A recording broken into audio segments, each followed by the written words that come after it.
Ni aku bawa Beza aku lama. Beza aku ni tak tukar rim. Rim ni pun dah 3 bulan dah aku pakai. So ada 2 pilihan 17 inci rim baru. Macam biasa dekat kedai aku 3R Motorsport Rawang. Korang pun tahu kan, sini memang lubuk sport rim. Korang nak cari tayar 15 inci, bayangkan sebiji harga dia 100 je weh. Lepas tu kalau korang nak cari sport rim daripada saiz 15 inci, 16 inci, 17 inci sampai 18 inci pun semua ada dekat 3R. Korang bawa lah segala jenis sport rim apa, pecah ke apa ke, semua boleh trade in dekat sini. Hari ni aku akan pasang Equip 03. Yang ini saiz dia 17 inci. Korang tak payah risaulah, rim ni memang daripada kilang sendiri aku ambil fresh. Dan ada 2 jenis pilihan color. First, hitam BB chrome dan yang kedua putih BB chrome.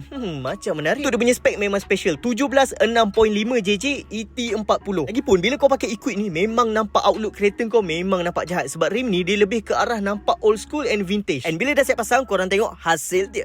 Seriously aku cakap, memang outlook kereta tu dia nampak vintage weh. Kena pula pakai color putih, and body kereta aku pun color putih memang nampak pop up. Aku tak nak explain banyak pasal rim ni, tapi bila korang tengok dia punya overlook dia memang nampak klasik. Aku berani claim aku adalah orang pertama yang pasang Equip warna putih 17 inci dekat Beza aku. Punya spek pun memang sesuai untuk Beza. So kalau korang nak dapatkan hanya dekat 3R Motorsport Rawang, korang datang sini, cari je aku dekat sini.